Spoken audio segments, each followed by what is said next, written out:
from the JW Marriott Resort Grande Lakes in Orlando, Florida, this is the 2021 presentation of the Bowerman.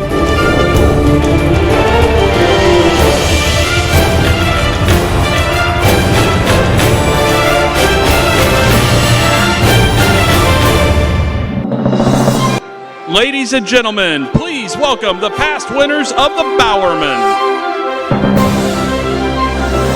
In 2011, he became just the fourth man in the same year to win NCAA titles in the 100 meters and long jump. Welcome back, Florida State's Ngoni Makusha.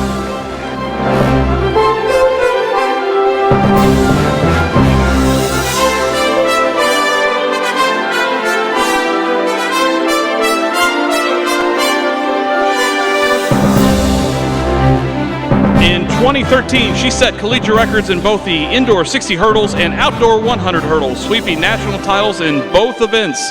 Welcome back, Clemson's Brianna Rollins McNeil.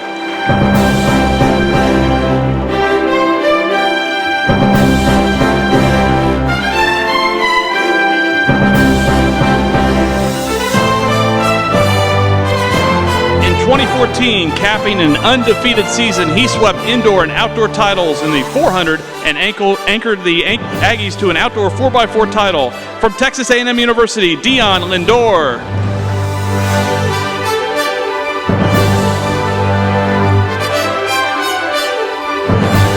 Only he and Jesse Owens has won the 100 meters, 200 meters, and long jump at the same national outdoor championships. 2016 winner from the University of Arkansas, Jarian Lawson.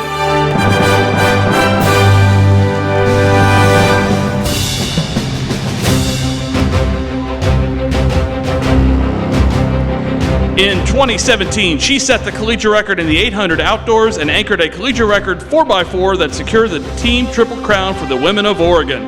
Welcome back, Raven Rogers.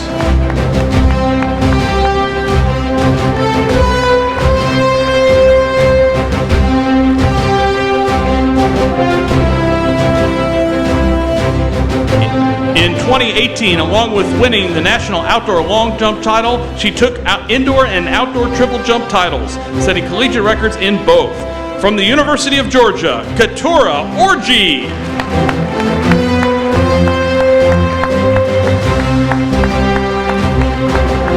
In 2019, he captured 4 national titles in addition to breaking collegiate records in the 60 hurdles, 110 hurdles, and the 4x100 relay. From the University of Florida, Grant Holloway.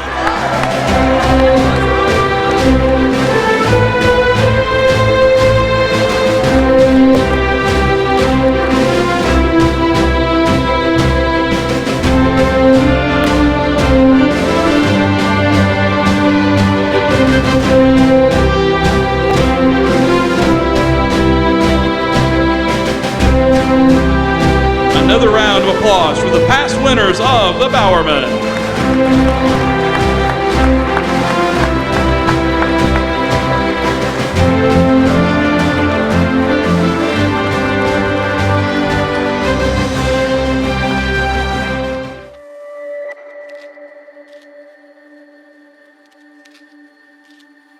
Patience is a virtue shown by the entire track and field community. After countless cancellations, waiting, and more waiting, these young men and women found a way. A way to persevere, a way to perform, a way to entertain, a way to showcase their talents and tenacity. Soaring to new heights, running through milestones, breaking records, and breathing life back into a sport. After a 2-year wait, it's finally time to celebrate. Celebrate these 6 outstanding athletes. Celebrate their achievements. Celebrate this moment. And celebrate the crowning of the Bowerman. We're back! This is the Bowerman 2021. This is the Bowerman 2021.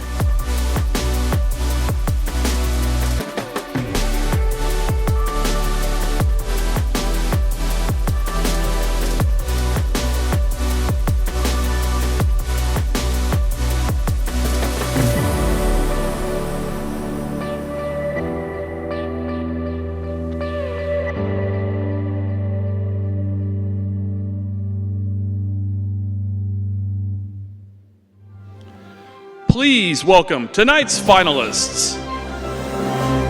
She swept NCAA indoor and outdoor long jump titles and set the collegiate records for the event, both indoor and outdoor. From the University of Texas, Tyra Davis.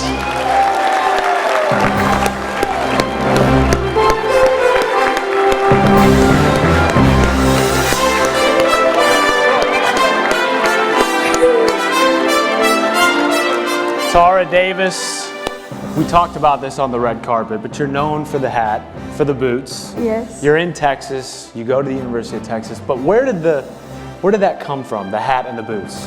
It actually came from one of my teammates, Trip Pippery. Shout out to the throws coach over there. He liked to bring his cowboy hat to the competitions, and I thought that was a great idea. When I graduated, my grandpa got me a pair of boots, and I decided to wear them to the competition. And you've been winning ever since. Yes. And now you're here. Yes. Congrats on being here. Tyra Davis, everybody. Thank you. She was the highest scoring athlete at the NCAA Indoor and Outdoor Championships, tallying 50 points, and set a collegiate record in the pentathlon to win the NCAA title. From Texas A&M University, Tyra Gittens.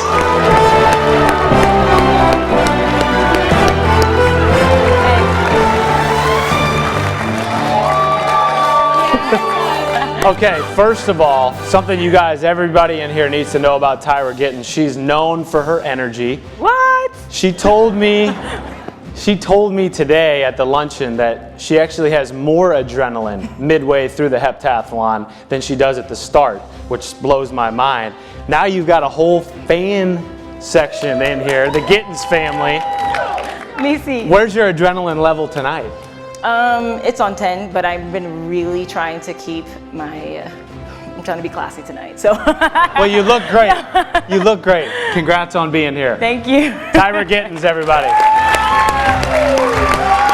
She smashed the indoor and outdoor collegiate records in the 800 meters and added blazing anchors to record-setting 4x4s from Texas A&M University, Athing Mu.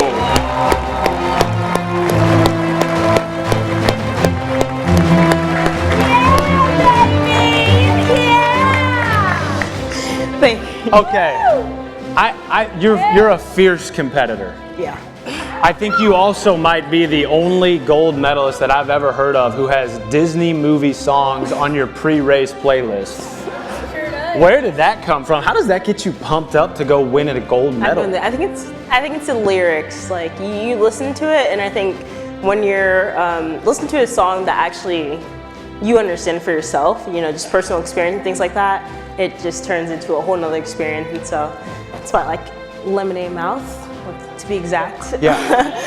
So I need to try that before I go out on a run. Yeah, most definitely. Okay. All right. Athing Mu, everybody.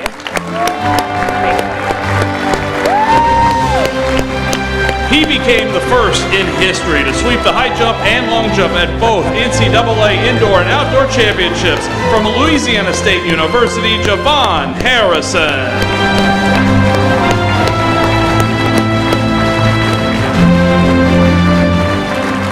All right, so if you were watching the screen just then, can you do it again real quick? Open the jacket up. Oh my God. Yeah. Okay. So JuVaughn Harrison is known for his drip. And why don't you tell us a little bit about how you're trying to share that swag with Coach? Man, Coach Ty, you know, he's Coach Ty, man. You know, I try to drip him out by giving him a chain or something so he looks a little, you know, drippy, as you always see. Right. And does he wear it? I mean, he wears it whenever I ask him to. Okay. Well, that's good. Good coach-athlete relationship. Yes, sir. All right, congratulations on being here. JuVaughn Harrison, everybody. He became just the third man in history to win NCAA Division I titles in the mile and 3 South indoors while adding the 1,500 meter crown outdoors. From the University of Oregon, Cole Hocker.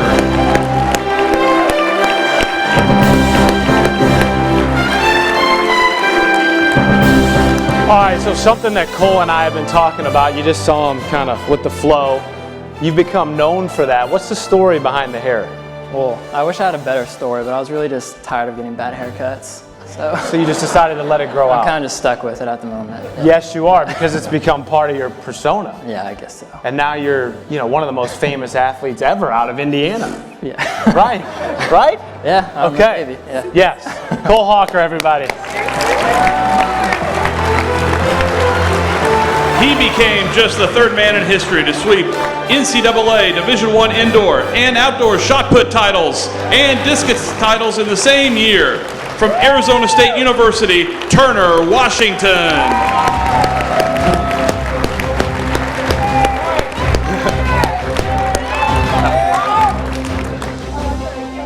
All right, Turner, you're like the biggest dude here. Surely walking around Arizona State, people mistake you for a football player. Mm-hmm. And what is your response to them? I just wanted to pick a sport with more of a challenge, That's what Turner, Washington, everybody. All right, one more round of applause for our finalists.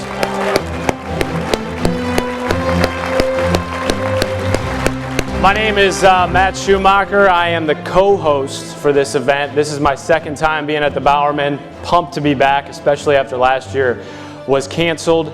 And it is my pleasure to now welcome back a veteran of the Bowerman Awards, our main host, John Anderson.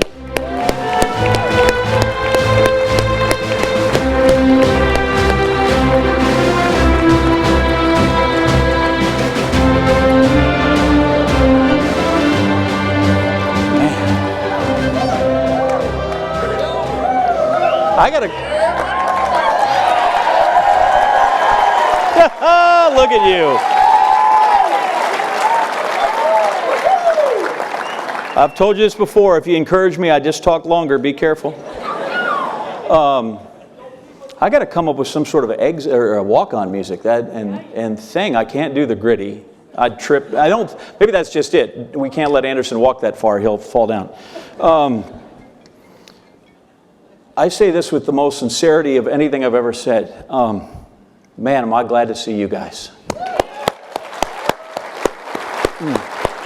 Every single one of you. That's fantastic. Matt, where'd Matt go? Thank you for that introduction. Fantastic. Look forward to your interviews with the coaches. Welcome, everyone, to the 2021 Bowerman Award presentation. I am John Anderson, and if I could just borrow from Grant Holloway and Coach Mike Holloway, I am a hell of a host if you just listen to me. It's been so long, I feel like we're in church and we should all get up and pass the peace. Stand up, exchange hellos and hugs and fellowship, but I'm not sure we're quite there yet, so we'll hold off. It is truly remarkable to be back in this room tonight with all the coaches, the number of past winners that we have here, our 6 phenomenal finalists, their friends, their family. In short, you are the best group of people I know. As you may recall, I thought I was done with this gig back in 2018, but as it turns out, I also got a COVID year, so I get to come back. Chalk that up to one more dumb thing you have to deal with because of the virus. But here we all are again, and honestly, it is a hell of a thing. Do you get that a lot? A thing? A hell of a thing? It's a beautiful thing. Sure, a thing called love. See, it's not just your coaches and teammates that love you. You are a headline writer's dream. But I don't want you to think I'm picking on you. So now I'm going to pick on Turner, Washington. So when Maggie Ewan shows up, you have to give her seat back, right? Okay. All right. I will now lay off the kids, and I will pick on the adults, Sam Seams. The adults. Sam, right, he calls me, gauge my interest in maybe hosting again. Starts talking about track and how much we're back and it's great. And he talks about the financial changes and college sports, the name, image, and likeness. I'm like, Sam, what on earth does that have to do with the Bowerman? He's like, I just want to make sure you're okay getting paid nil. So whether it's track or comedy, that's what we call a running gag that we have right there. But Sam, an unbelievable job by you to get this thing back together, get everybody here, have the convention again. You should be applauded. Thank you so much. I am a little sore that you gave the 400-meter symposium to Lonnie Green of Kentucky. Like you gave him an hour, right? I could do that in 10 words. Run 200, rest, run 200 more readers. Done. Not that hard. But the truth is, Sam, literally, no amount of no money could have kept me from here tonight.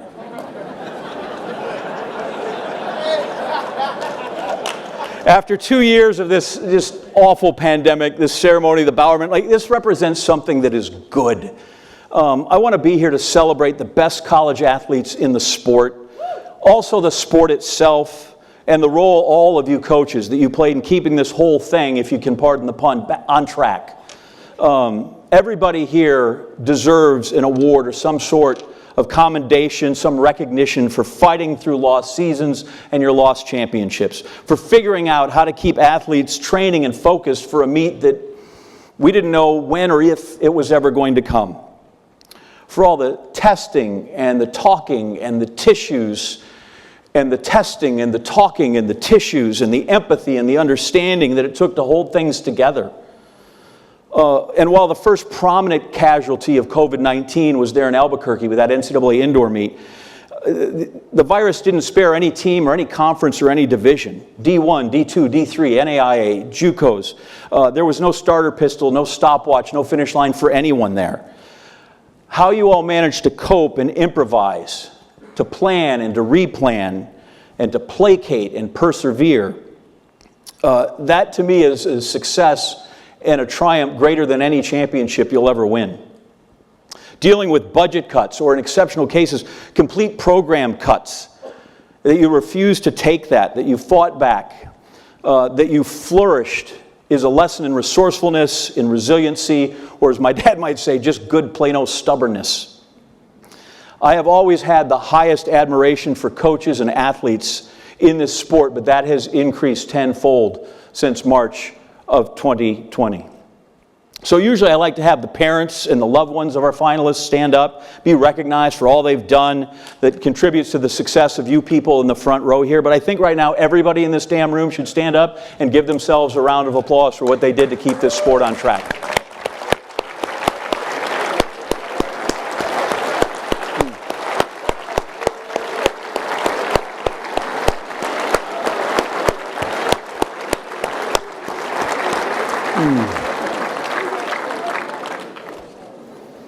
And as you guys take a seat, I'm going to put, and now I'd like to have the parents and the loved ones of the finalists stand to be recognized for all they've done to contribute to the success of the stars in the front row. Where are the parents? There you go.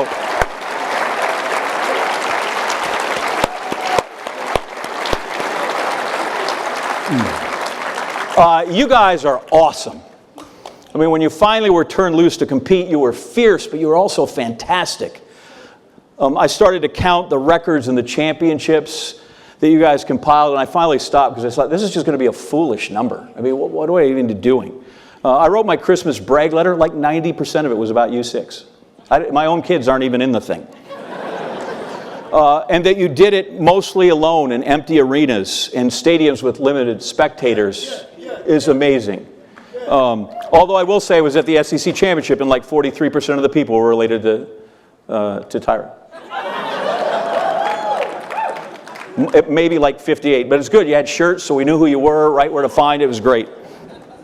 You are literally the most accomplished class of Bowerman finalists ever in the history of this award,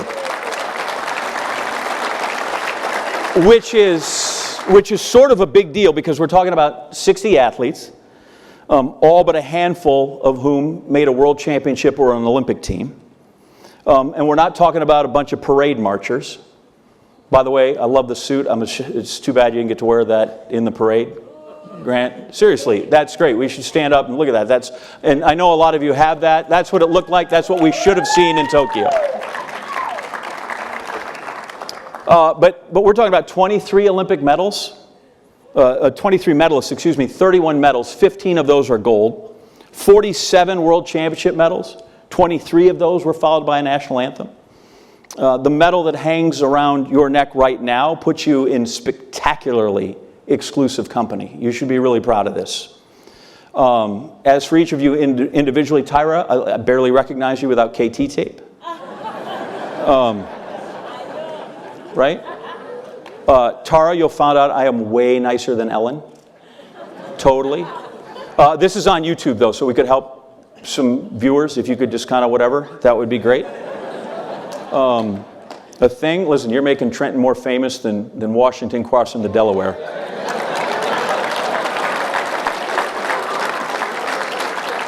JuVaughn, honestly, I had to go to 4 of your meets before I saw you miss.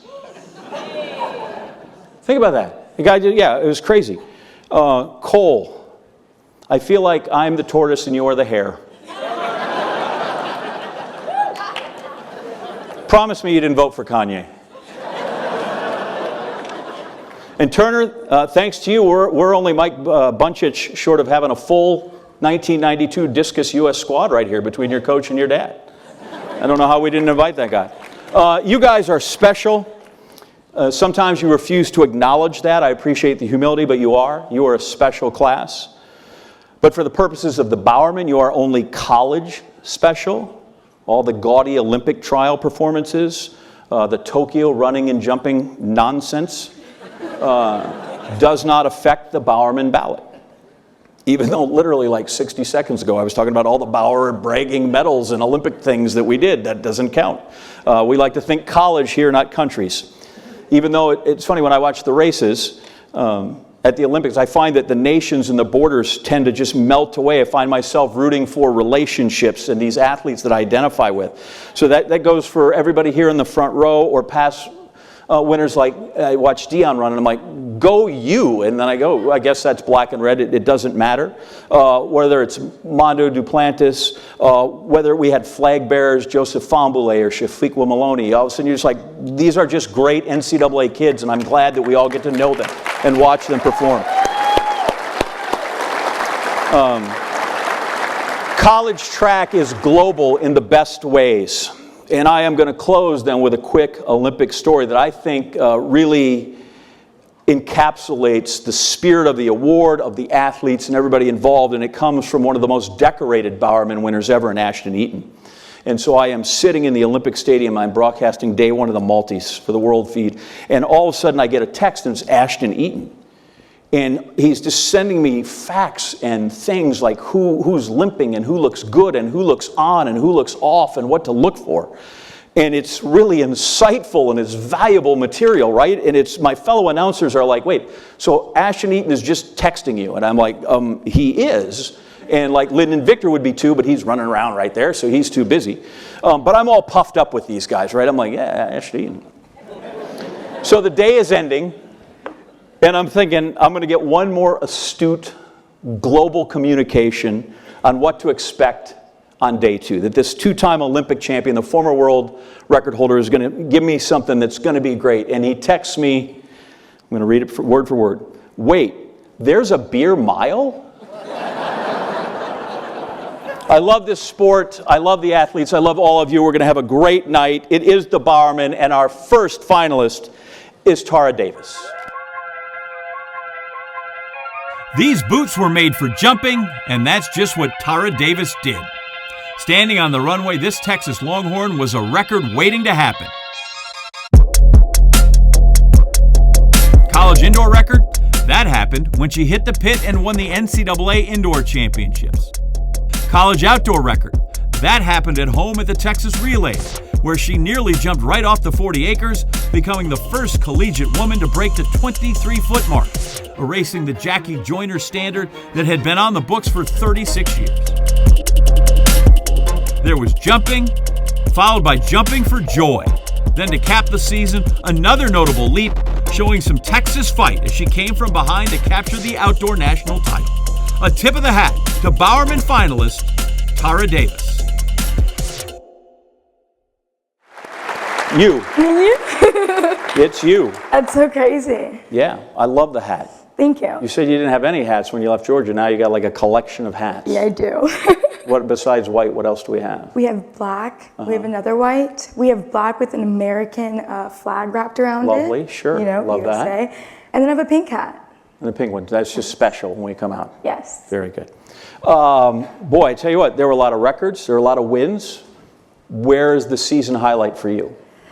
Honestly, that 23.5.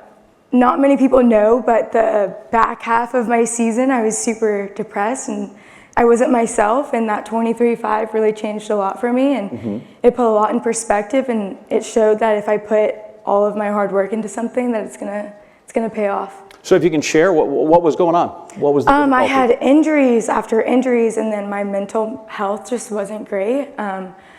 I wanted to be someone I wasn't, and it wasn't working, and I don't know, I fell into a deep hole, and it took a lot for me to come out of that, and Coach Flo was there, and my parents and my fiance were there, and they saved me pretty much. Yeah, I mean, that's the adversity we don't see, right? We just think, oh, if it's so often, if we can tape it up, it's easier to see to go through that. Is there a message there for people that go through some of these things? Yeah, I've been preaching this saying, and there's a light at the end of the tunnel, and you just got to get there. You just got to keep pushing, and I promise there's a light. I promise. Do you have to explain to your friends how far 7 meters is? I do. I have to walk out. Like, I have to look. I'm like, okay, you see the squares? Right. Those are a foot. Now walk out 23 of those, and they're like, what? Yeah. You jump from there to there? I'm like, yeah. I don't know how, I just do. Sure. It just happens. You can't be overthinking these things. There's never anyway. You compete though with sort of a joy and an enthusiasm when we see you. Where does that come from? That's just me. That's just who I am. Like, are you that way going through Chipotle or? Oh, absolutely. I'm like, I want the rice and the white chicken, and I'm like, oh my God, there's like freaking guacamole. Add it. Oh, it's extra. It's okay. It's fine. That's me. Here you go. Order 24, pickup, lady in the white hat. You touched on it, but what Coach Flo has meant to the success you've had? Oh, everything. He got me probably when I was at my lowest of lows, and I don't know who would have picked that up. This man, the special man, I kid you not, he is unbelievable, and his heart is so big, and I couldn't thank him enough, and I kid you not, he saved me, and he got my career where I dreamed of it. Wow. I think we should hear what he has to say about you, don't you? Matt? Thank God. Coach, I want to go back to something that Tyra just touched on, which is all the injuries. I had to bring my phone up here because she had a rap sheet full of injuries. I mean, broken foot, 2 broken vertebrae, broken hip, competed once between August 2018 and December 2020. What, when you look back on that period, stands out to you about how she overcame all that and then was able to achieve what she did? I think what's most important here is that people understate the importance of mental health and being able to overcome that. I mean, we as coaches focus on performance, but it's much bigger than that. It's just much bigger than the athletes themselves. And your job as a coach is more like a parent, a mentor, just trying to get them from one step to another. And I think the thing that's most impressive about Tyra is that there was days you want to give up, but once I can kind of convince her what was ahead of her was far greater than what was behind her, she bought into that and committed to that and accomplished these great things. So I'm just glad to be along for the ride, and I just applaud her because I didn't jump anything. I just sat there and was cheerleading. I had pom-poms on, and some days they had to have a whip on, but she did all the work. She, it's like, yeah, does a coach help? Yes, but in the end, Tyra Davis did all that it took to get to this point. There's a saying, the bigger the hat, the bigger the personality. What about Tyra's personality do you love the most? Most of the time in the competition, I try to get the heck out of the stadium before the show begins because I have no idea what she's going to do. But I've learned that I need to get my stuff out of the way and allow her to be herself. Sometimes I think I try to change athletes, try to get them to be more serious, more focused. But for Tyra, I had to sort of step back and understand that my role is just to allow her to be her and encourage her to be her in a way that the world can understand and accept her. So I'm just thankful and grateful that I was part of the ride. Well, you've done a heck of a job. Congrats, Coach. John? So that's what Coach has to say about you. We also have another person that's interested in your career, special guest that would like to say hey. I'm JW Marriott giving a shout out to the one and only Tyra Davis, the most exciting, incredible, amazing long jumper, take after my own heart, and she broke my collegiate record. Tyra, you are the best. Keep doing what you're doing. Keep that beautiful spirit, that laugh, and keep bringing everyone into your world. Congratulations. All the best from JW Marriott.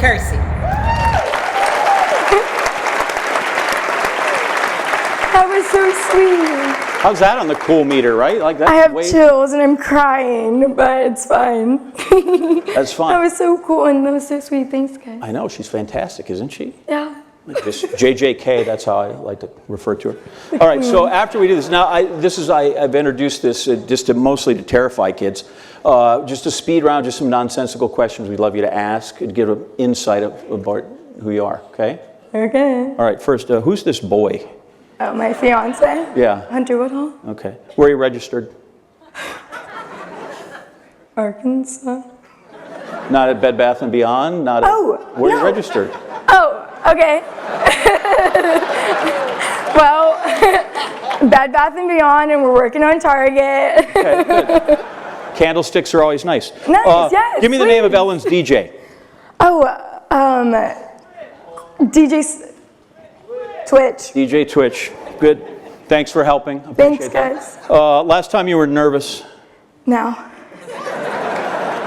Really? Yes. Doesn't show. Movie I should go see. What's Eternal? Eternal. Good. Plug Disney. Love it. The Texas campus, the 40 acres. Yes. How big is the actual campus? 40 acres. No, it's not. How big? It's 40 acres. It's 431 acres. Oh. 431 acres. Yeah. What was the last text you sent? Where are you? Was that for Hunter? Yeah. Yeah. It's always good to be the hunter, not the hunted. Okay, I'm going to let you go on this. Okay. Give me the strangest random fact about Tyra Davis. Strangest random fact. Strangest random fact. Strangest random fact. I do not like be woken up. I have to wake up myself. If you wake me up, it's a bad day for you. Tyra Davis, everybody.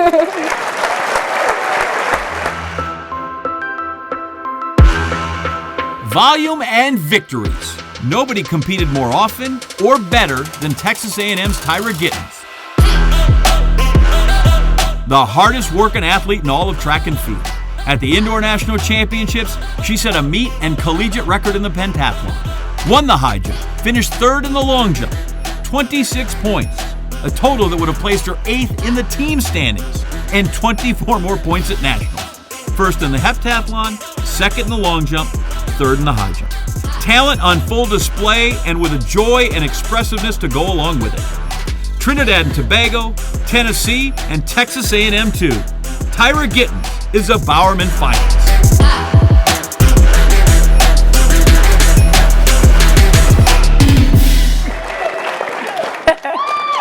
I got $1,000 if you do that backflip right now in those heels and that dress. Listen, don't tempt me because I would do it. I might look. You see my family telling you not to. I would do it. All right. Did you like the Jackie Joyner Kersey thing? Yeah, I was like, oh my god. Yeah. Do you think we have something for you? Yeah, I hope so. Yeah. We'll just drop our voice and see what comes up on the screens. Tyra, how are you? Oh. It's Mama T. I wish I was there with you and the rest of the track and field honorees tonight. I hear you look up to me. What have I always told you? There's only one person to look up to, and you always want to be better than me. The world needs better.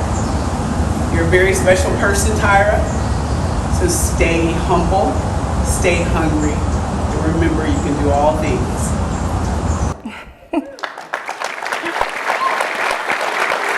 For those that don't know, tell us who that person is and why she means so much to you. That is Miss Terry Harrison. She was an assistant coach at A&M for us, but she is a phenomenal heptathlete, triple jumper, all of the above.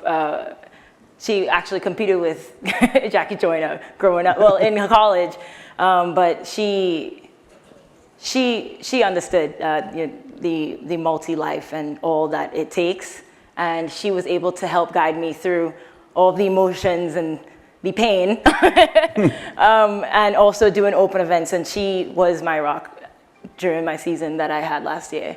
And yeah, she means the world to me. Let's talk about the season you had last year. It was really busy. Why so much? You could be just as famous doing one event. So, I have a lot of energy. I have a lot of energy, and one event, ask my coach, after one event, I'm like, that's it? Like, what's next? I enjoy the challenge. I enjoy pushing myself in ways that, a lot of people don't. And it's a rush that I get. I love to get better. I love the sport. I love my events. I am extremely passionate about it, and like the heptathlon itself, it's like, or the multis in general, it's like the ultimate athlete, and it's so amazing to me. I look up to like all of the multis growing up, the decathletes, heptathletes, like it's just amazing what all of them have done, and that's something that I kind of wanted to pursue. I wanted to be the ultimate athlete, and just getting a glimpse of it in college, it takes a lot. It takes a lot. Like Nafi Thompson, Catalina Johnson Thompson. It's just amazing what those women do, and I just kind of follow in their footsteps. So we're lucky that we're going to get to see you do it all again this year. How'd you come to the decision that A&M was the right place to compete another year? I'm an Aggie for life. Let's just say that. Right, but we do run out of eligibility, even if you're an Aggie for life. Yes, but we have an amazing network. My fiance, he graduated from A&M, and and he just seeing how it works with him. And I'm Dion. Hey, Dion. Well, no, just seeing how the network works. The Aggie network is insane. I know everyone's like, oh, it's great, but no, it's insane. You will find another Aggie in another country, and they're like, yeah, come on to your house. Well, not with the accent, but, no, but it's amazing, and so, yeah. Okay, that's a reasonable response to go back. Who didn't want to hang around College Station longer when you come through this thing? Amid the energy and competing, like you wouldn't do it if it wasn't fun. What's fun about it? Okay. It is, for me, whenever I compete, especially in the HEP, it is like it's my stage. I love theater, I love the arts, and so this is how I express myself, because you're not just doing one event. Each event for me is a different, not personality, but it's a different energy.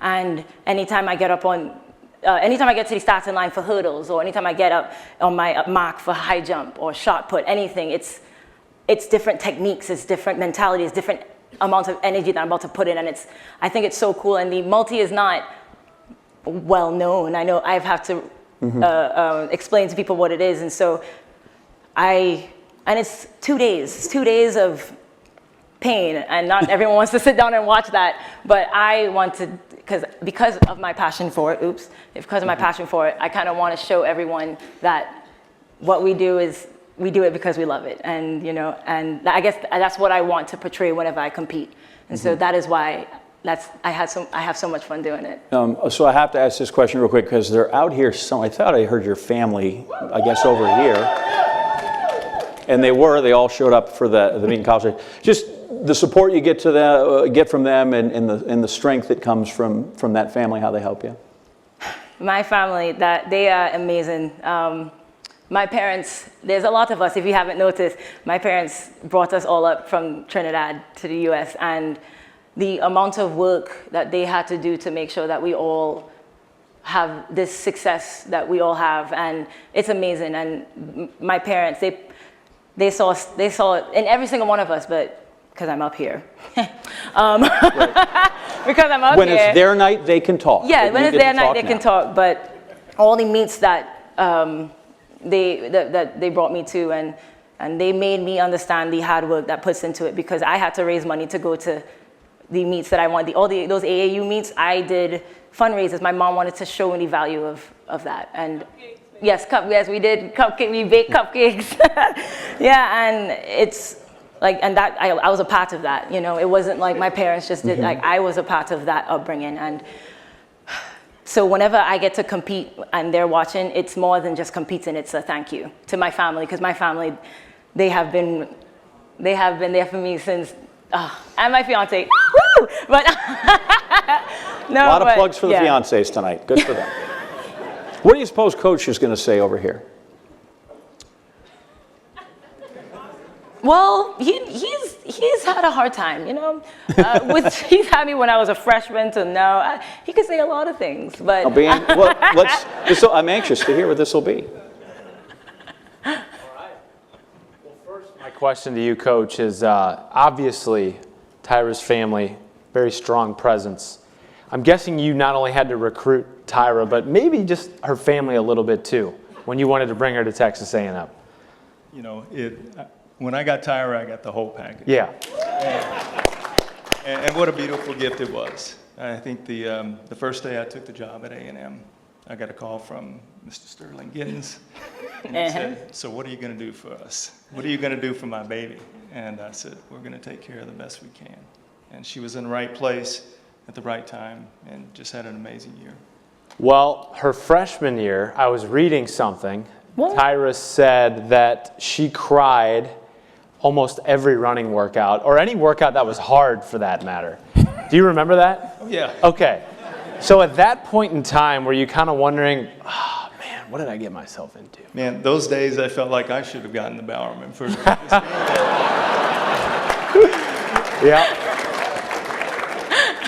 Yeah, it was keeping your arms wrapped around Tyra is a full-time job.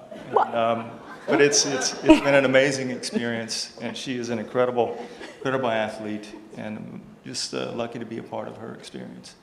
Congratulations, Coach. Thank you. Okay, before we get into the speed round, I want to know, first off, what are these bozos at World Athletics thinking? That you went to the Olympics in the long jump, congratulations, but why weren't we running the HEP there? I know it's hard, but people have that question, right? Like, you should be there. This isn't, you're not Well, from my understanding, it was because of where I did the meet. SEC's was not a very high-ranked meet, and so the athletes who did it, I guess, as a professional or at a more higher scored meet, they were able to go above me because of where I did my meet. I've never been to Goatsitz, but I'd rather be in College Station than that, Austria or whatever they have that meet. All right, let's go quick. Give me the capital of Tennessee. Nashville. Give me the capital of Texas. Dallas. Oh, Austin. Who's Austin? Austin. Give me the capital of Trinidad and Tobago. Port of Spain. There you go. Teammate you text the most? Ali Andres. How come? She's one of my bridesmaids. She's my best friend. So you got to have a person. She's your person. Mm-hmm. She's watching my dog. What kind of dog? Bear, my eldest. He'll be 3. He's a German Shepherd. Jeez. Oh yeah.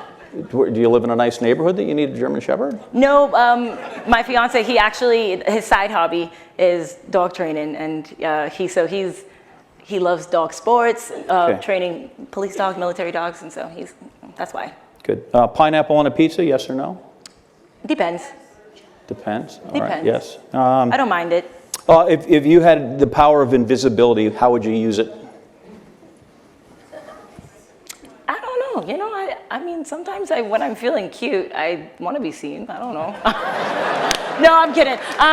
Sure. Actually, I really don't know. Probably now. I don't know. When I was younger, to see what I got for Christmas. Okay. I like that. This is really important. You should be graduating today. Why are you here? Because it's the Bowerman. Because the other thing just shows up in the mail anyway, right? I was about to say, yeah, and They I'll mail be it? in a room of people who I probably have never met, and I'd rather be here with everyone. Favorite song by a family member? Oh my God. Nisi, help me. Nikki, help me. My brothers, they're amazing musicians, and so is my dad, but I can't think of one. I like Paid For. What is it again? Paid For. Paid For. Yes. Okay. And this last one, I just want to see, you don't even have to really talk. Show me the wedding proposal face again that you said when he did. That was fantastic. Before I let you go, I need one question I should ask Athing Mu. What does she do in her free time?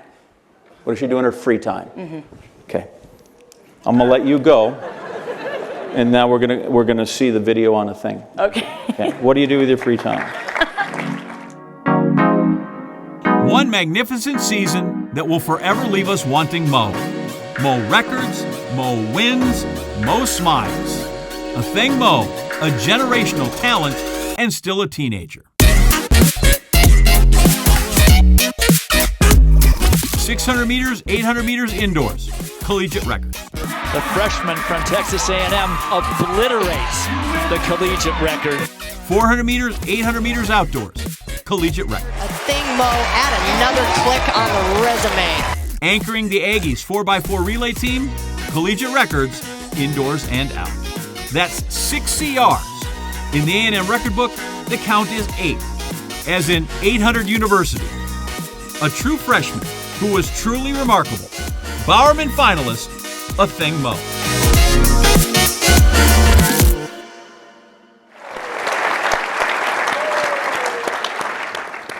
I thought when we cut that, we had the 800U thing. We were going to hear you talk about, well, you guys just talk about nonsense. You know, you guys are silly. Yeah. It's quite a group that you're there with. Mm-hmm. Okay, Tyra wanted me to ask you, what do you do in your free time? Watch Netflix, sleep, most importantly. Okay. Absolutely nothing. I mean, I clean after the dogs like 18 times a day, but that's really it. Right, so she's got a German Shepherd. You have dogs. Yeah. What kind? One German Shepherd, one pug. Who's watching them? They're at a dog sitter right now. Okay. Yeah. You're not having her fiance train the dog? We should. I'm just saying there's potential there. They'll be heading there soon. Okay. Listen, congratulations on what was a memorable season. My goodness. What was the highlight of it for you collegiately? Yeah. Oh, collegiately. I think it was the 4x4 because it wasn't just about me. It was about the whole group as, you know, the group as a whole. We kind of shifted through like not only who was competing in the race, but like just what we're doing overall and how we're gonna, you know, compete as a group. And so breaking the collegiate record outdoor was like insane. I mean, I was running as the anchor and I didn't really think about, you know, breaking the collegiate record. I was just like, okay, let me just finish this race and we'll see how it goes. We'll see the results and things like that. But knowing that we broke the collegiate record was like, it was that moment. One of the gifts that you and all the finalists have is that you make these sensational performances look easy. There's a gift to it. When is it hard for you?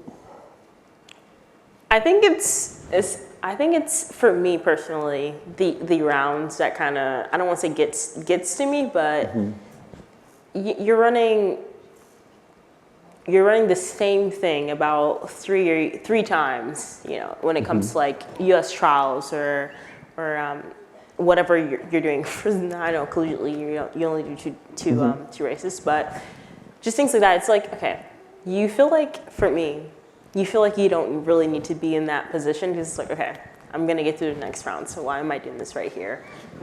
Right. I mean, like, yeah, just truthfully, that's sure. That's it. That's how it is. That's literally how it is. It's like, okay, Yeah. I'm doing the semi, but why am I really doing it? What am I doing in the Peloton with these people? We're just going through this long process rather than just like running the first round and then running the final round and things like that. So I think it's just mentally, just like keeping yourself inside the game and make sure you're set and you're ready to go when it comes to whatever round you're doing. You know, when it comes to like U.S. trials, you have to be ready the first round, the semis, and you have to be ready in the finals as well. So. Just keeping yourself in the game, making sure you know what you're doing, staying humble and ready to go at all times. After I see you compete and you win, you are all smiles and you act every bit you're 19 or 20 years old and it's giddy and it's joyful. But when you run, I look and I'm like, that gal means business. So how do you focus yourself up for whether it's those rounds or those finals or whatever it is? I think the only thing that I've like actually thought about is just make sure I basically run for my life the last 100 meters. Right. So if I'm running the 800, I'm just making sure that I give it my all the last 100, just put myself in a good position in whatever race I'm doing so I don't have to worry about, you know, trying to fight for the line at the last, you know, 10 or 5 meters, you know, rather just put myself in a good position and get through the line. So we have ourselves set and ready to go. The 400 is fun because? It's shorter. That's all. It's awful because? It's fast. Okay. How about the 800? We like that because? It's longer. So we like it longer? Yeah. Okay. And then obviously we know why it's awful because it's, wait, no. Fast. It's fast. I'm not sure I follow, but that's okay. So you say you can see yourself in a position where someday we're going to go to a major championship and we're going to try to do both. Oh, yeah. That seems ambitious.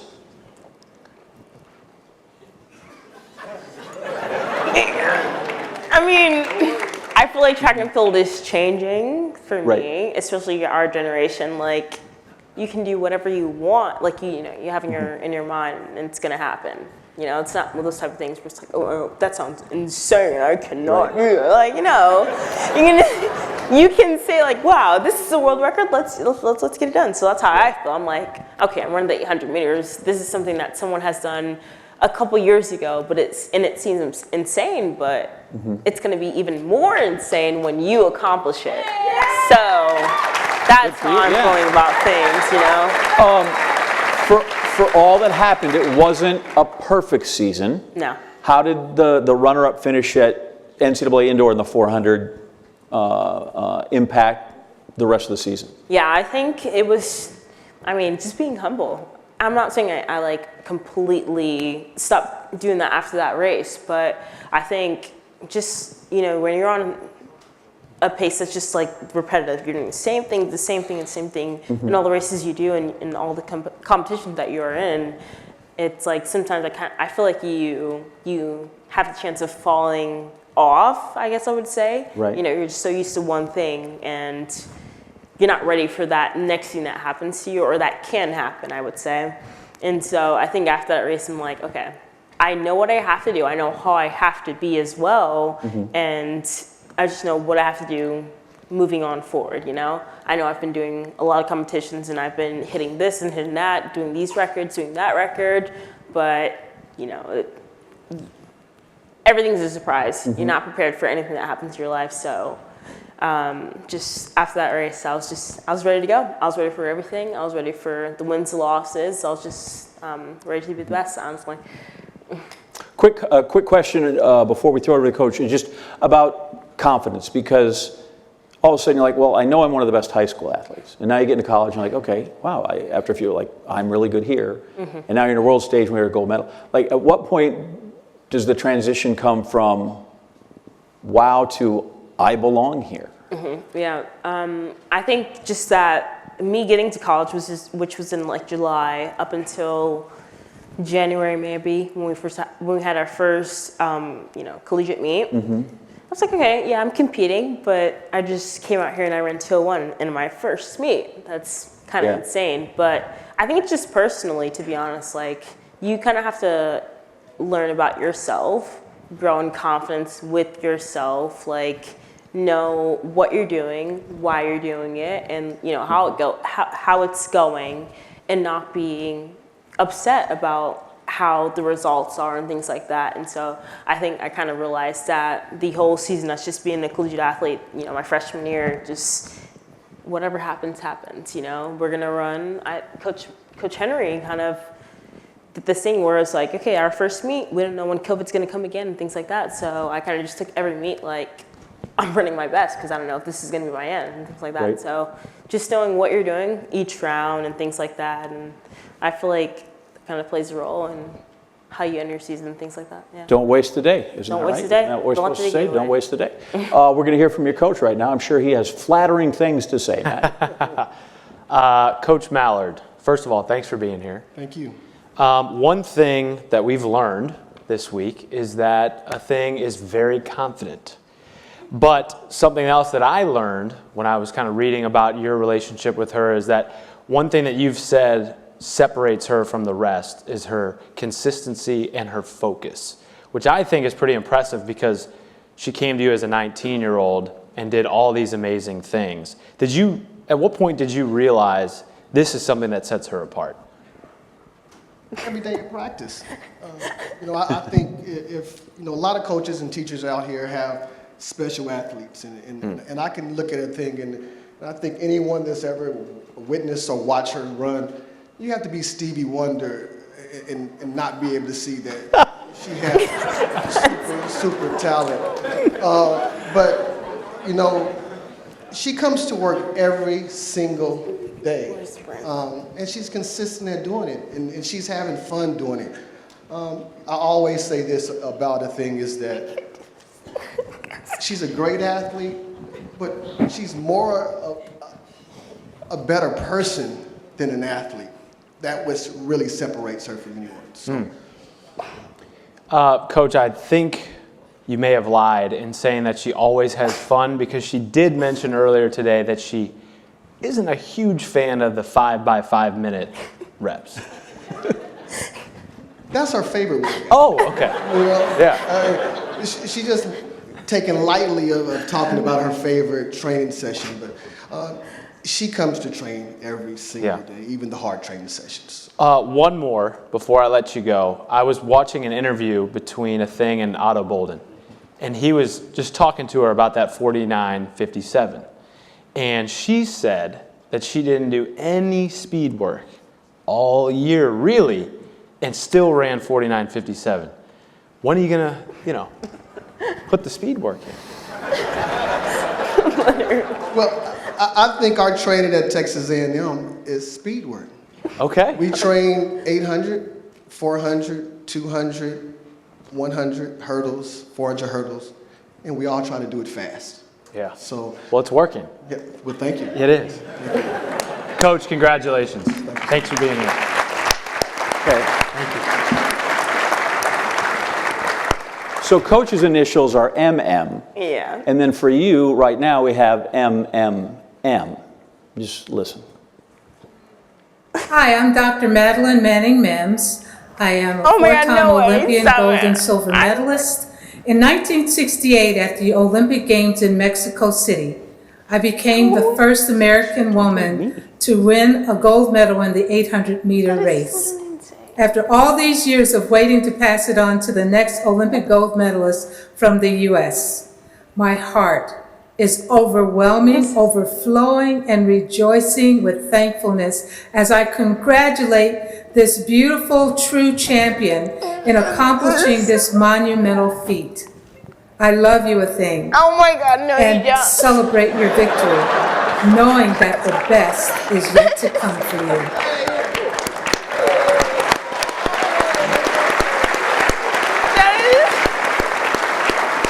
Okay, I gotta get off. She's an amazing woman. No way. I used to work in Tulsa, and one day I was walking through the park, and she just went running by, and there she is, and I had no idea, and then I learned about it. She's phenomenal. Can you gather yourself for a few other questions? I got you. Are you? If not, I bet Tyra or Tara will come back up and talk. We got no problem with that, right? You can do that. All right, here we go. You like to sleep. What is the appropriate amount of sleep? 10 hours. 10. Whoa. And then do we nap, yes or no? Oh yeah, 1,000% for Totally about 3 good. hours. Give me a kid's movie that scared you.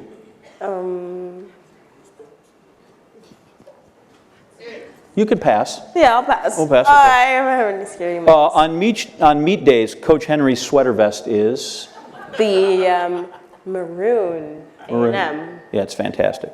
Okay, so you're the only one here that's not engaged, right? Oh, yeah, sadly. Okay, so we're going to do this. So this is a great party game. Kiss, marry, and kill, right? Kiss, marry, kill. So you got Dion, Jalen, and Grant. I pass. You're going to pass? All right. I pass. Just thought I'd give it a shot. High heels, racing, spikes, or slippers? High heels. What? High heels. Good for you. Nice. K-pop, yes or no? No. No. Good. Okay, of this 4x4 relay team that you speak of, give me the funniest, the smartest, and the psycho. Funniest, me. Good. Psycho, probably Sid. 4 bags for what? Sure. And what was the last one? Smartest. Smartest. Obviously, Addison. Oh, okay. So you could name all of them if you want. One last time. I need this. Just smile. Athing, Mo. Thank you. Thank you. And now, as we get ready to present the award finally for the winner, let's go to the 2018 Bowerman winner, who is with Matt. Yes, Katura Orgy is back, ladies and gentlemen. This is literally crazy. Thank you. Thank you. So, Katura is the only 3-time female finalist at the Bowerman. She won on the third time's a charm. You came back to present the award 2 years ago. You're back again this year. Is it really just about you want to be with the trophy and you're picking it up and you're touching it and you're passing it along? That's why you want to be here. For sure. It's for the trophy. No, but in all seriousness, I've gotten to be around the Bowerman now for the second year. The community of past winners just seems really cool, and the way you guys interact with each other and with the finalists. What is it about this event and the community that you're part of that just keeps you guys coming back? Yeah, I think it was mentioned earlier that this is an exclusive club, and so it's really cool to come back and see all the finalists and really just be inspired by what everyone is able to accomplish and the fact that people will come back and celebrate other people's accomplishments too. Well, now you get to pass the trophy again. Again. I'll let you go to your spot. Thank you. And I will pass it to Elfrida Goff, who has the envelope.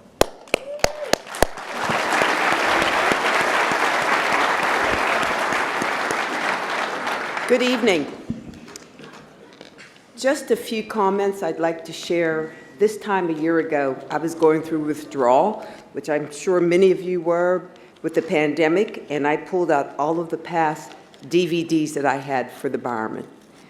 And it made me feel just so wonderful. But to be here tonight with all of you again, to see old friends, make new friends, see our former winners, look at our finalists, thank you. Thank you, thank you, thank you. I don't know about the rest of you, but sports got me through the pandemic, even in the empty arenas. I looked at a lot of old tapes. I watched a lot of reruns on anything. In fact, I got so caught up, I was watching the Cornhole Championship. Learned a few things, but there's nothing like track and field. Nothing like track and field.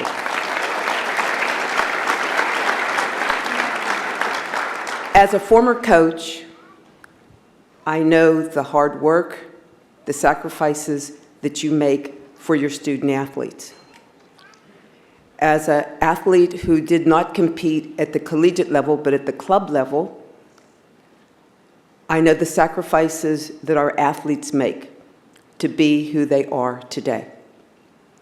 But the biggest sacrifices, I believe, belong to the parents, because you bring them into this world, you have dreams for them, you support them in everything that they do, and when they get to an event like this and they're being honored, you are part of that ceremony, you are part of their well wishes, and they are here because of you. So I salute the parents, the coaches, and the athletes.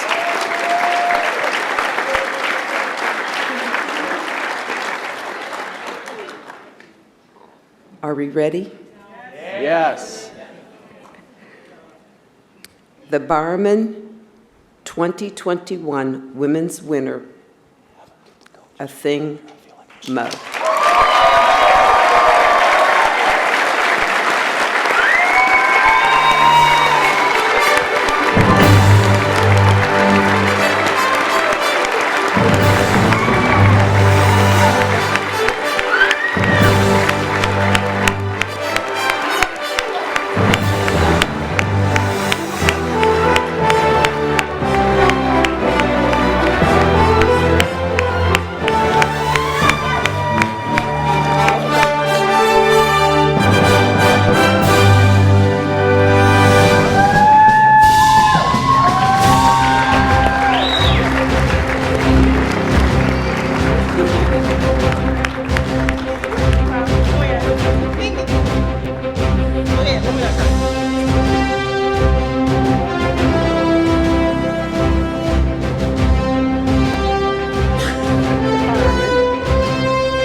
Starts playing really soon. I don't know.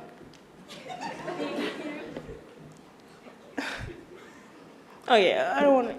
Okay, no, stop it.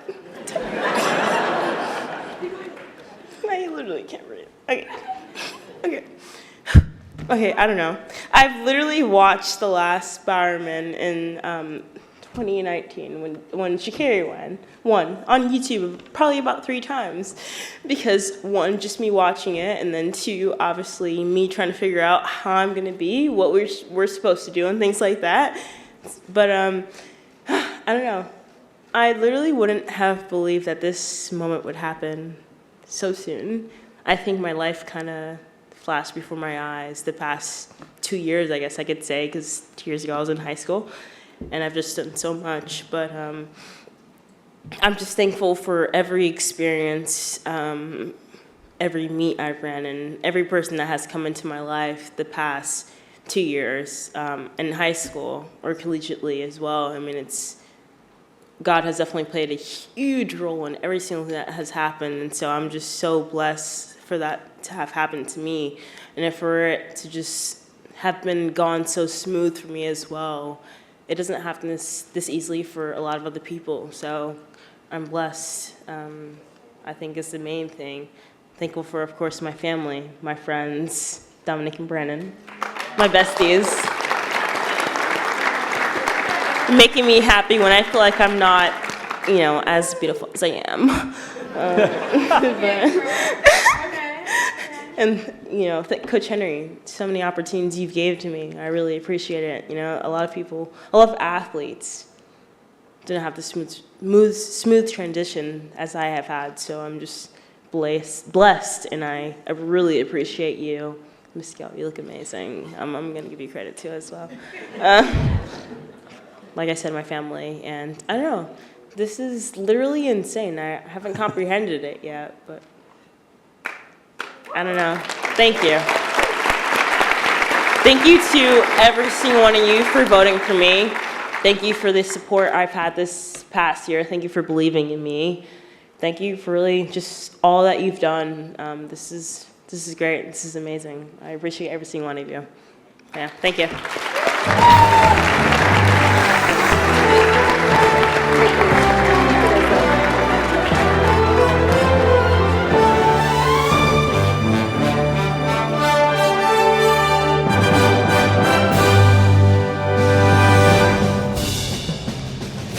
I'm like adult. I just realized we had 2/3 of the Olympic podium in the 800 up here, didn't we? That's amazing. And by the way, that happens every year when we come here, right? That's how good everybody is. So Before we move on to the men's, I just want to say you three got off light. Because, man, I would have loved to hear the end of that question. Congratulations. Let's do the other side of this thing and check out our men's finalists and give away that award as well. And we start with JuVaughn Harrison. They call me Mr. Jumps. JuVaughn Harrison, longer, higher, flyer. The only man ever to win the NCAA long jump and high jump double has now done it an extraordinary 3 times. Swept the competition both indoors and outdoors during the 2021 season and did that double-double without much trouble. In addition to the trophies, this LSU Tiger owns the 4th best collegiate long jump of all time under cover, 27 8 3/4. Gee, I believe that reaction would let us know something important, like maybe he just took the lead. And Harrison matched the 2nd best high jump ever outdoors. He's over with a huge distance. Oh my gosh. Wow. Sheesh. When he put together a perfect performance at the SEC Championships, clearing 7 bars without a miss, culminating with a leap of 7 feet 8 3/4. Thank goodness for gravity, or JuVaughn Harrison would be in orbit and not here tonight as a Bowerman finalist.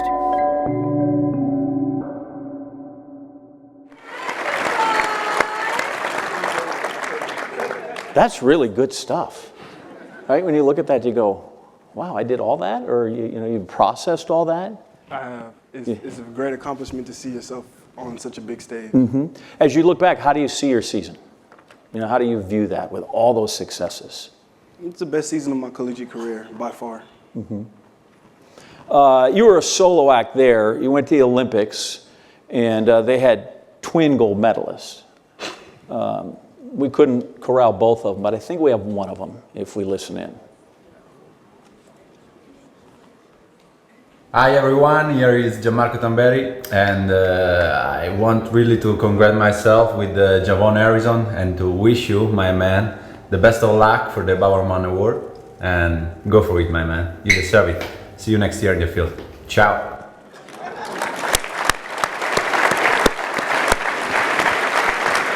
How'd you feel about that? Like they said, can we each have a gold medal? Like you should have gone up and said, can I have one too, or what? No. What was your thought when you saw that? I thought it was something surreal. It was something that hadn't been done in before, Mm-hmm. to my knowledge, and to see 2 people walk away with a high jump gold medal, it was great to be a part of it. Yeah, it was amazing. So you win the high jump, you win the long jump at nationals in 2019, and then it's this long wait to compete again. What was the long wait to compete again like? Quarantine was different, Mm-hmm. You can't really go anywhere, you have to find your own way to train and stay in shape. It was a very different training year for me, but I think it gave my body much needed rest. Mm-hmm. You like the high jump, why? I like jumping high. Okay, good. I fear I know the answer to the next question, but I'll ask why you like the long jump. Go ahead. Why you like the long jump? I like jumping far. I like jumping far, sure. It's a unique double. What's the sensation in both those when you are in the air like that? Can you describe what that's like? My thought process is basically just don't mess it up. Mm-hmm. You don't want to hit the bar, you don't want to land too early, or you don't want to lean back. So I'm thinking a lot as I'm flying through the air. I'm sitting out here. What are the odds your mom cries tonight? If I win, 100%. 100%? Tell us what she's meant to you, to your career, to your getting into this seat tonight. Are you trying to make me cry now, huh? I got to have somebody cry, yeah. Man, my mom is my world. She's the reason I'm here today, and she's the reason I do what I do, along with that little short man sitting next to her. That's your brother. Mm-hmm. What's his name? Kimani. Kimani, you might have a letter of intent before you walk out of this place, by the way, just so you know, if you're not careful. So your mom's everything. What's that make Coach Lane? Oh man, Coach Lane, he's on his own little time, man. Coach Lane, he's a great coach, and he's part of the reason why I'm here too. So I thank him for everything he's done for me. There you go, Matt. You've got Coach. JuVaughn, what do you think of his drip tonight? I like it. I like it. Okay. There you go. You're stepping up. You're stepping up. Need a mop. Yeah. Oh! Coach has jokes. Coach has jokes. Coach, one of the things that I was reading is, obviously JuVaughn, great high jumper at the prep level. He thought, I'm going to go compete in the high jump at LSU, maybe win a national championship. He gets to campus, you say, actually, you're going to do the long jump also. Just to give you a little bit of a break mentally. Was it really just a mental break, or did you know, okay, this dude is the real deal? He can compete at a high level in both. Actually, part of it was I got tired of watching him high jump at a meet, so I said, we're going to do something else. But no, he had jumped well his freshman year in the high jump, and we did need a break from the high jump, and so we went and long jumped, and the first meet went really well without a lot of practice. So God gave him a gift, and he's using it very, very well. That first meet did go well. It was like a 3-foot PR or something like that. How? He jumped far.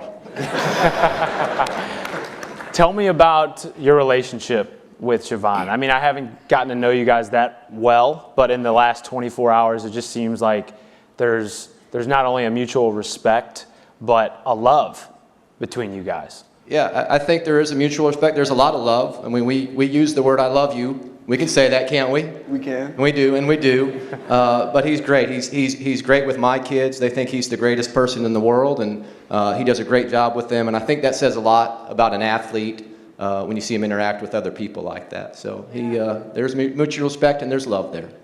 Well, congratulations to you both, and good luck as his career keeps going. Thank you.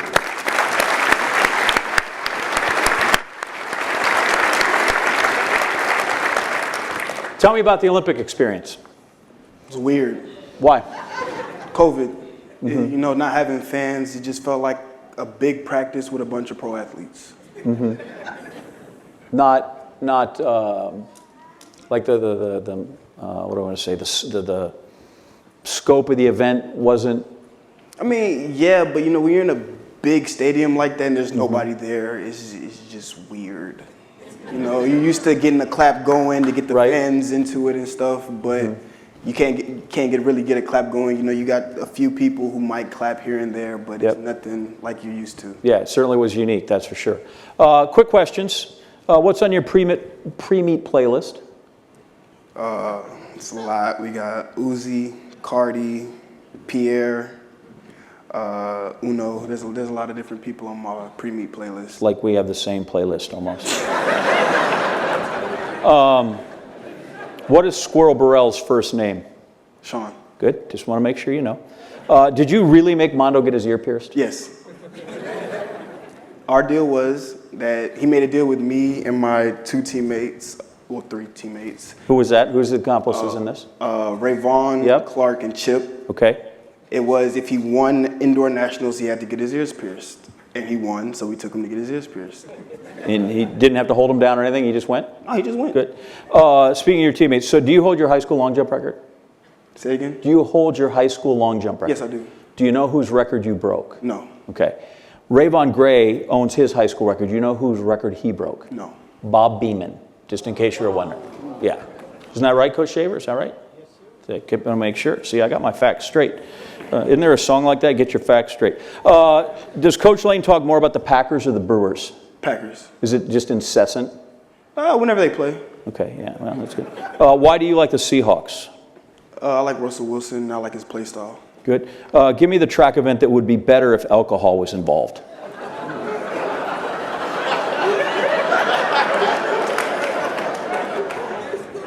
The track event that would be best if alcohol was involved. Right. There you go, right there, hurdles. Drunk hurdlers? Oh.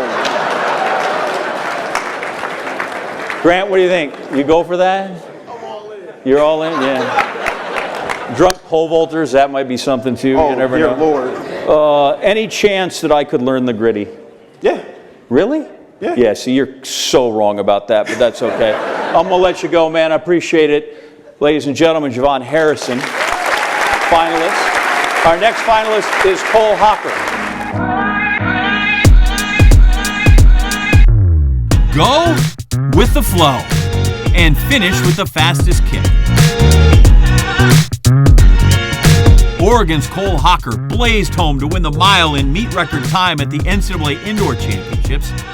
Then an hour later, stormed the final 200 meters again to edge teammate Cooper Tier in the 3,000. Just the third runner to complete the mile 3K double, Hocker's 20 points helped the Ducks to their 5th indoor natty. A leg on Oregon's collegiate record DMR squad, and the second fastest college mile of all time, just behind Tier, also highlighted his indoor season. Outdoors, Hocker delighted the crowd at New Hayward Field with another final lap charge and the 4th fastest 1,500 meter ever run in NCAA championship history to claim national title number 3. Adding his name to the great legacy of Oregon distance runners, it's Bowerman finalist Cole Hocker.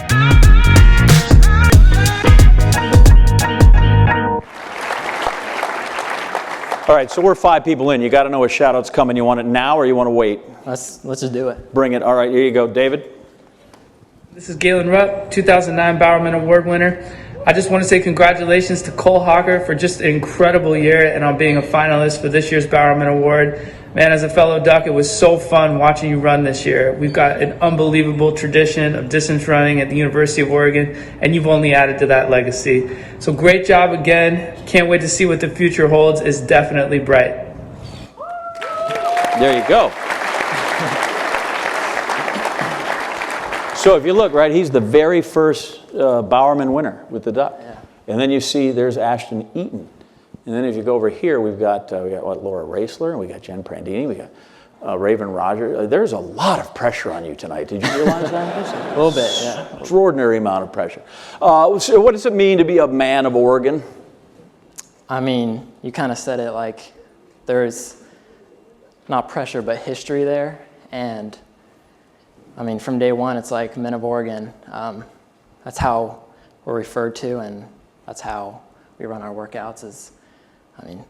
We treat ourselves as elite athletes from day one, and it just creates an atmosphere. Yeah. Staying in college at this point, if we don't want to move too far ahead, but 3 national titles. Do you have a favorite race from the year? Favorite race is probably the indoor 3,000. So coming off the mile win, and that's what I was there for. I was so hyped off that, and then with the COVID season or COVID schedule, it was truncated, and it was an hour between the start of the mile and the start of the 3,000. And my teammate and buddy Cooper Tier was in that also, and I was kind of going into it. I was like, all right, like Cooper's gonna win this. Let's get an All-American. And then last lap, I was like, I'm feeling kind of good. And yeah, I don't know. The rest is history, and I don't know, that memory will stick with me forever, especially doing it with a teammate. Yeah, you came home in like 25 and change. That's ridiculous. Yeah. Have you ever asked to run the Open 200?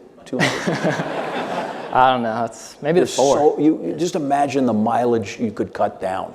If you just said, Coach, I think the 200 might be my race. Yeah, seems better, training-wise. Much like a thing, how does a cat go from high school to the Olympic final in 2 years? Yeah, that was, it feel like she said, it like her life flashed before her eyes.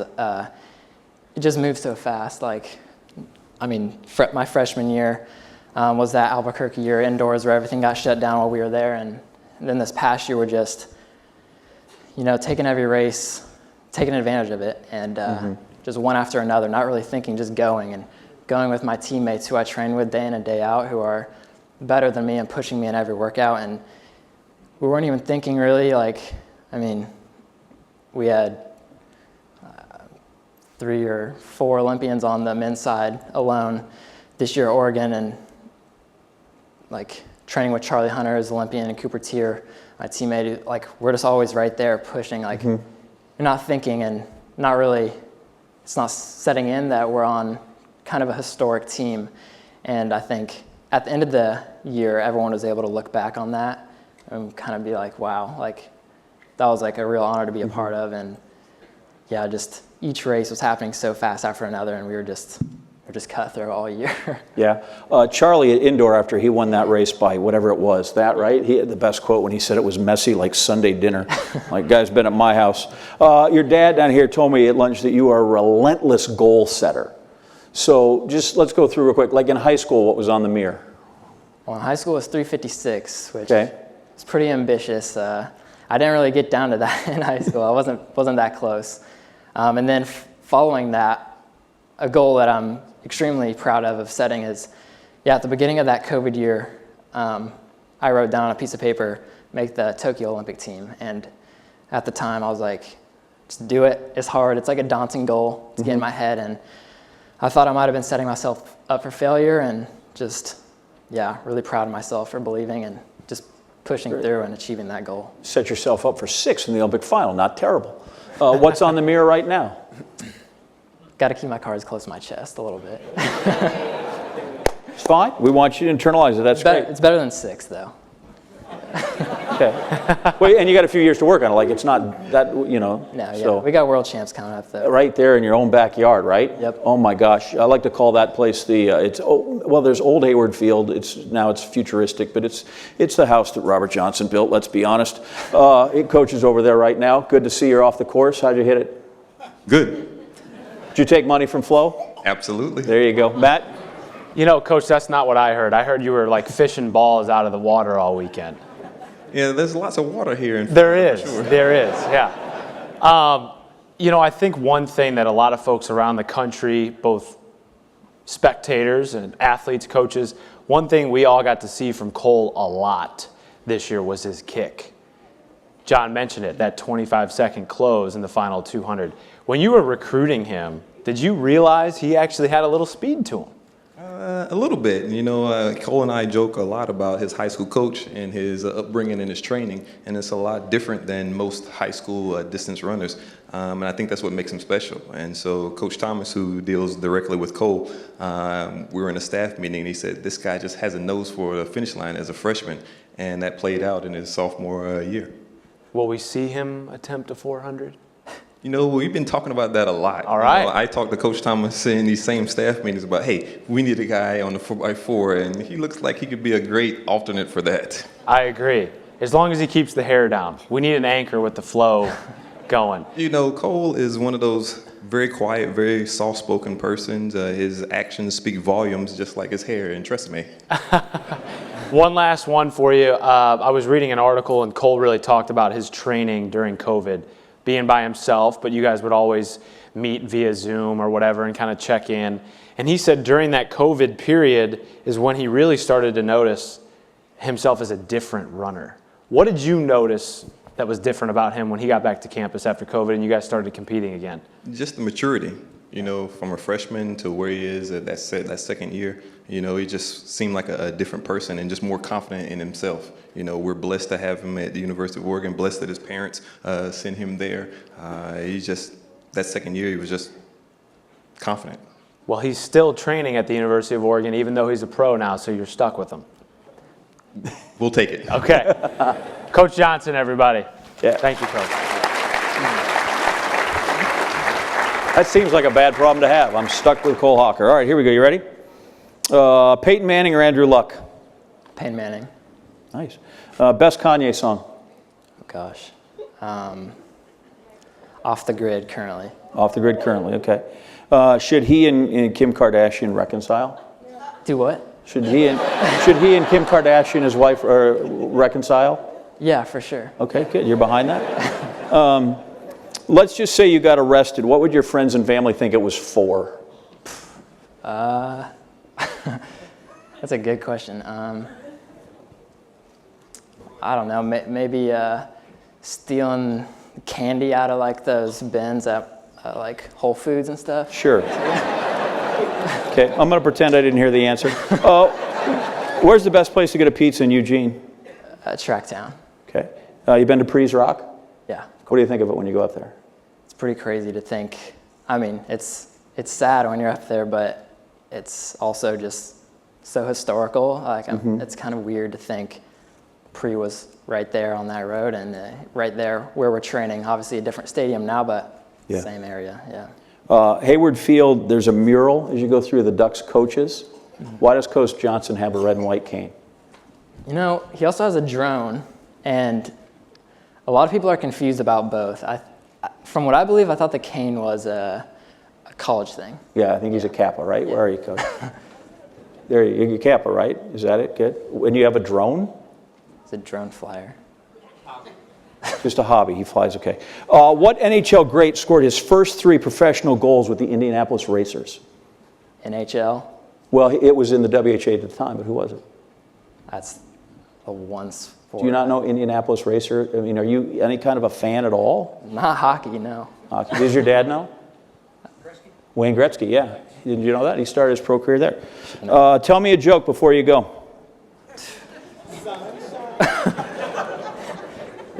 Joke? Yeah, anything. That's hard. Dad joke, anything. What do you got? I don't know. Just drew a blank, huh? What, All right, no. All right. I don't want to offend anyone, but... I don't think we have. I think everybody has the highest admiration for you.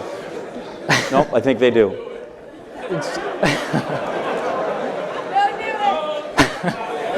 All right, I'll pass that one. You're going to pass it out? Very good. Always the smart choice. Cole Hocker, everybody. Next up, it's Turner Washington.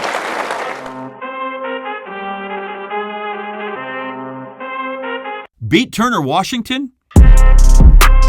Even with a 16-pound steel ball in their hands, competitors had no shot. The Arizona State Sun Devil, unbeaten in all 14 of his 2021 competitions.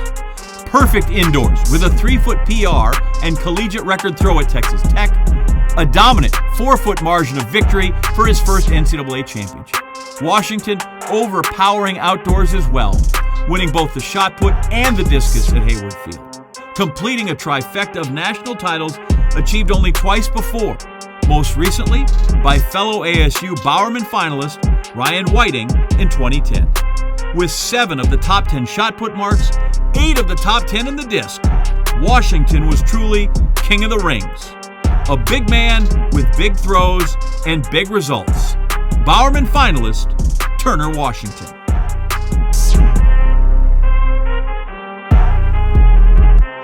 That's the Fork, right? Yeah, Fork. Yeah, I worked there in 3 years in Phoenix. I just never know how it works. What makes you good? Goes far, work hard. Mm-hmm. Yeah, no, I'm fast. That's the thing, I'm fast. Fast is it? Fast. We mistake that sometimes, right? We think these guys are massive, but you got to be light on your feet, right? You got to have some agility and some just an adroitness about you to make it happen. It's not all strong and weight. Now I see this race with Grant Holloway they're talking about. I'm thinking about maybe I need to get into that. In the 200? Yeah. We're working on trying to set that up. We'll see. Yeah. You think anybody in your circle will let you do that? Probably not. Probably not. No. Give me the favorite meet you had this season. Winning the discus title for sure. You know, that's something that I've been wanting for 4+ years now, and then to finally get it, that was the cherry on top. So your dad, obviously, clearly, right? We referenced him and his influence and what he's mean to you, but there's also comparisons. Give me the best part of those comparisons. Probably just people. Some people say we look the same when we throw. I don't really see it, but hey, people want to see what they want to see. What are the benefits of having a dad that can literally know that event inside out? Like, it's just someone to talk to, and then the genetics are there. So just knowing that I can turn to that. Like if I'm not feeling it, I'm like, I'm in Washington. So right. Is it ever burdensome?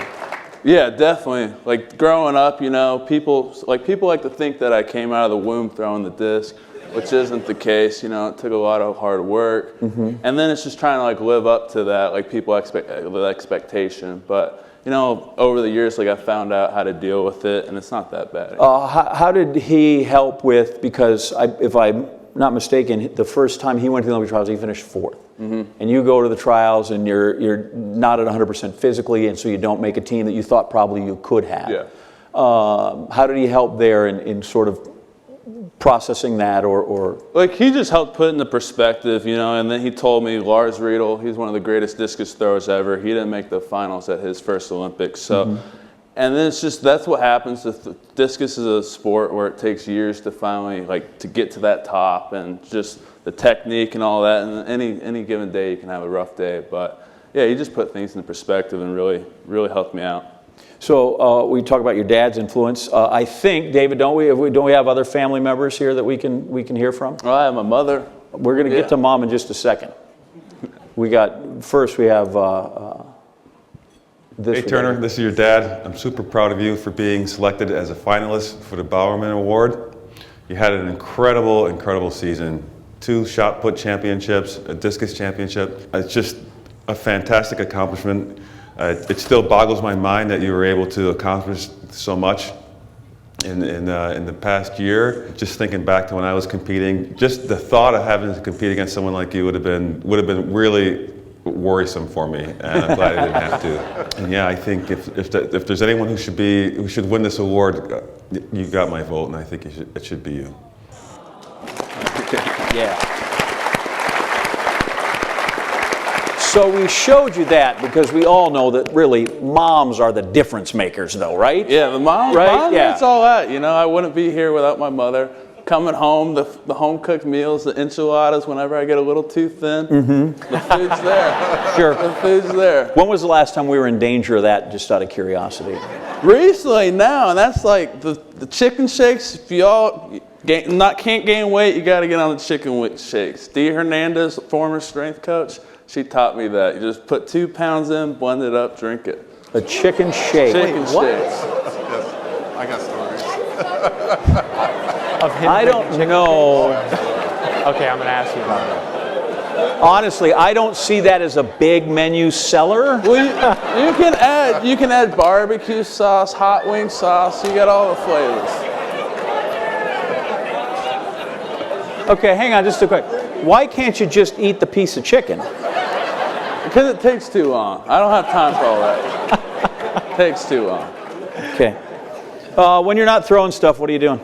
I like painting. I've recently picked up that, it's something different where I'm not thinking about throwing, because I have that problem where I'm always, I think too much. He'll say the same thing, but yeah, painting is just a distraction, and it's like throwing. It's an art form of itself. Throwing is an art form of itself, so being able to transfer that art to something else, I really enjoy. What are we painting? Still lifes, haystacks, Bob Ross, happy little accidents? What do you got? The guy who I really like is Jean-Michel, so I kind of try to play along with that kind of stuff. So yeah. Excellent. I can't wait. We can have you originals. That'll be, secondary market. Make your own NFTs if you want. Exactly.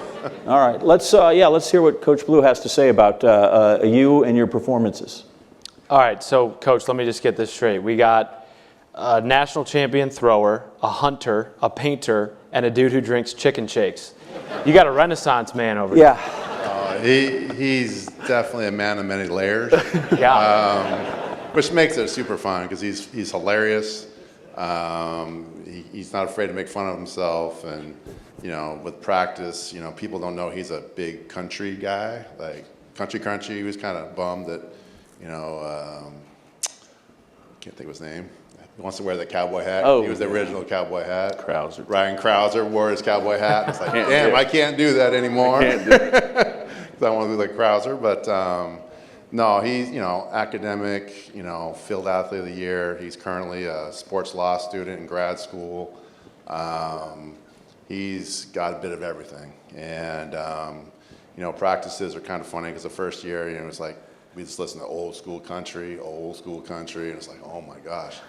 And then he goes, I go, how can you not listen to it now? He's like, well, I know all the songs, and I'm kind of sick of them. So, and then there's days that's like men at work. I'm like, men at work? And I'm like, for all the older people out here, it's like men at work. But I know it gets serious when Jimi Hendrix comes on. When Jimi Hendrix comes on, we know it's time to throw. So, but yeah, no, he's an incredible human being. So when he mentioned that he drinks chicken shakes, you looked at me and said, "Oh, I've got stories." Oh yeah, no, it's a real thing. He has trouble putting on weight, and we talked about it today. We're about 10 pounds lighter than we probably want to be right now. But he's going home for Christmas break. Grandma, Mom will be taking care of him. But is it still on Instagram? It's still on Instagram. So if he has a phone, go to his Instagram page and watch the chicken shake video. And it's for real. I mean, it is for real. So It is hilarious, but it's definitely a good view, and maybe give him some clicks there. But but it's he'll do anything. The one thing about him is he is so serious about his sport, and what he does, his attention to detail, almost too much, like he said. But he's old school, old soul, and having grew up with his father and been on national teams with his father. Times I've said this to him, I was like, man, you're not adopted. His mannerisms, everything is like his father. And no, it's just kind of weird. We're talking tonight, just like, what we thought, we're rooming together in London, and it's like, I would have thought I'd be coaching your son right now. It's kind of crazy. So, but no, it's been fabulous, absolutely fabulous. And he's breaking records and winning championships. He is. This year's going to be a lot tougher. We're going to have some healthy Texas people back this year, and I know he's going to be an incredible meet, indoors and outdoors, and there's an incredible competition this year, so we're definitely looking forward to it. Well, Coach, congratulations. All right, thank you. Turner and John, back to you. Thank you. Yeah, and I know he doesn't throw the disc very much, because that Krauser guy's kind of a menace. Oh, Krauser. Right, you ready for him? What was that? You ready for him? Not quite. Not yet? Just okay, good. Krauser. Oof. Yeah. How about, how well do you know the Texas throw? How do you know Tripp? Because did you see the hat he put on? He gave her the idea for the hat. Oh, you gave her the hat? Yeah, that's her. He gave you the idea? The idea, that's for the hat. All right, here we go. You ready? I'm just looking at the picture there. How many tattoos do we have? Like 10? 10? Okay. Yeah. You said the shamrock is because you were Irish. Yeah, it's supposed to be 3. I messed up and got 4. That's good luck, though. That's all right. Then over there on your left shoulder that's you and your brother and a deer or something that you that's my first deer, the little one. Okay. But yeah. All right. How many deer have you taken down? Probably like 8. Yeah, that's too many to put on a tattoo. That'd be good. And the last one, since Blue talked about you being old school country, who's the lady in the hat? Oh, that's Jolene. Jolene. That's Jolene. From a Dolly Parton song. From a Dolly Parton song, yeah. I got the idea, she's always with me, All right, she's with you.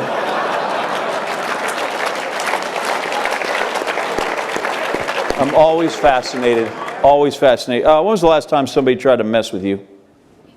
Downtown Austin one time. Yeah. Really? Yeah. Yeah, 6th Street? 6th Street. Place trouble. Stay away. Give me the last movie that made you cry. Oh, Star is Born. Okay. That movie. Paul Rudd was named People's Sexiest Man Alive. Do you feel like you got ripped off? I'm trying to get on ESPN Body Issue. That's my goal. That's my goal.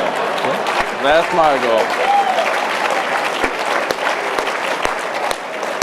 That's, I don't know if you've seen it, it's all nude, tastefully done. How much time did you spend on your phone today? Not that much. Good. Not that much. You're in Phoenix. CP3 or Devin Booker? Don't care? Yeah, Devin Booker. Sure. Okay, sure. I could eat 24 of what? And if you say chicken steaks, I'm walking out of this place. Oh, chicken wings. Chicken wings, okay. Chicken wings. Dog, cats, snakes. Oh, I want a hairless cat. A what? A hairless cat.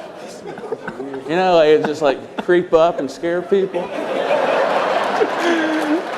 Name 3 types of cactus.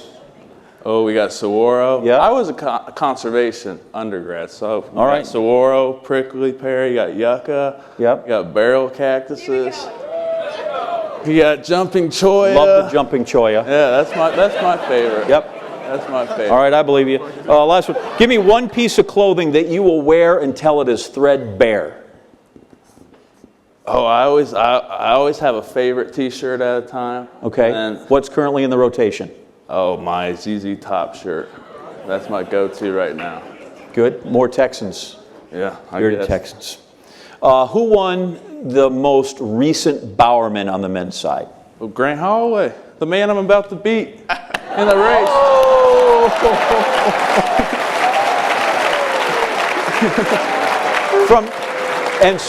From Turner, Washington, Matt, you and Grant take it away. Wow. We've got some competition in the room. Grant, welcome back to the Bowerman stage. Okay. Thank you. Are you happy to be here? Absolutely. Okay, all right, Absolutely. all right. This is where I want it. I'm happy to be back right down the street.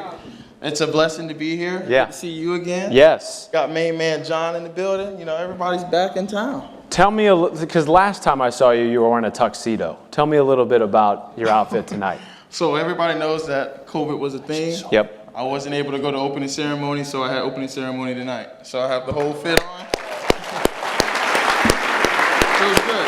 Feels good. When you were sitting down there like these three guys are right now, what was going through your mind?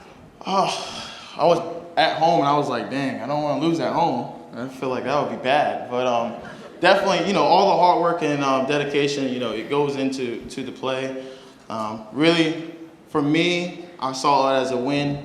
For those who doesn't know my background, I wanted to play football. You know, at the time, Tim Tebow was really, really big. And as I was growing up, I was like, I'm going to win the Heisman. I'm going to win the Heisman. I'm going to win the Heisman.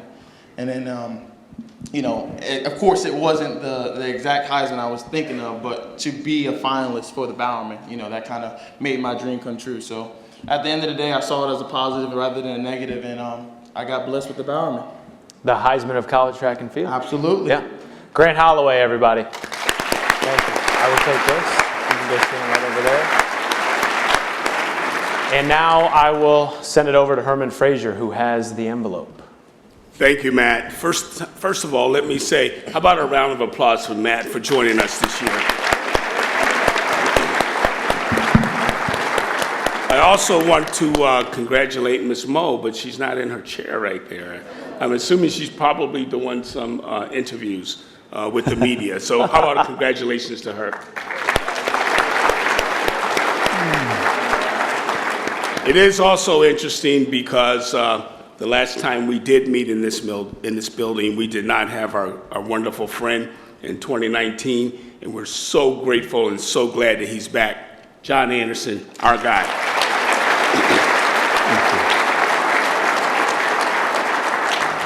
You know, I get to close the program, but I also have to thank a lot of people behind the scenes.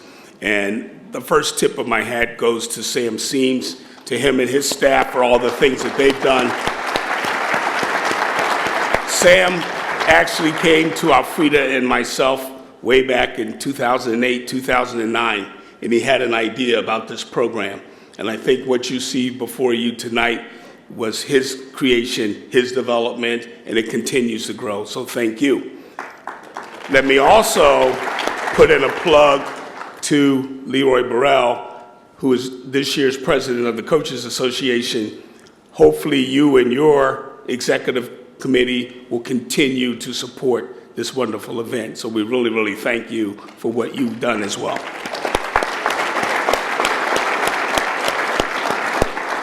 And so now I get the honor to open the envelope and announce that the Bowerman 2021 men's winner, JuVaughn Harrison.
Thank you, everybody, for being here today.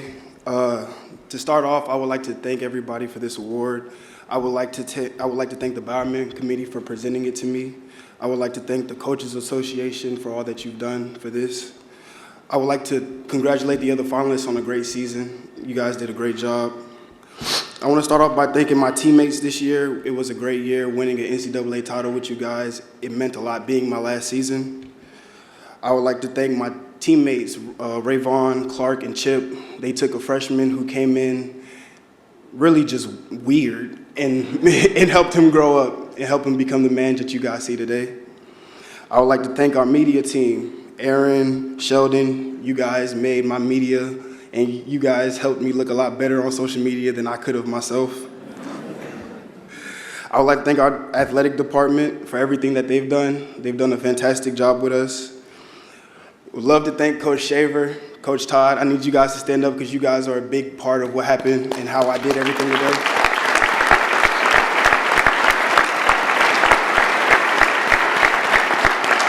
I'm gonna need Coach Benny to stand up as well because Coach Benny made sure that I never gave up on what I was doing. He made sure I was never settling for anything less than greatness.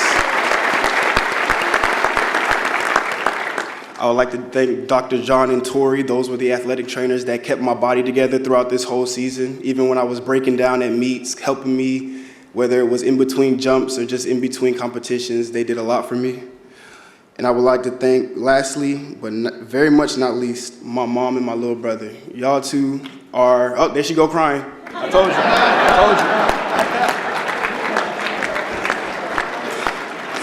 Y'all are my world, and I do everything I do on the track for you guys, and I love you. Thank you.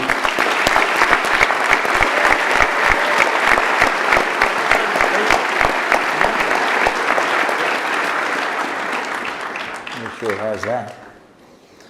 So now I guess that we've concluded. I would just say this. The JuVaughn Harrison banner over there and the Athing Mu, get used to them because those are going to hang with the rest of them now till the end. So congratulations to both Athing and to JuVaughn, to the rest of our finalists. I guess that's a gig 'em, right? And a Go Tigers.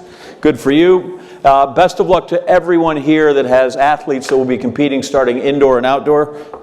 Knock wood that we have that season. Again, to all our finalists, the past winners, the fact that you guys come back every year makes this special. And are you going to come back next year? Well, get out of here. I can't believe this guy. The man's a menace. Everybody is invited to the Bowerman banquet over there at the Caquina Ballroom, and you have 20 fewer minutes less to eat because I went long and talked to these kids too much, but they're awesome, fantastic.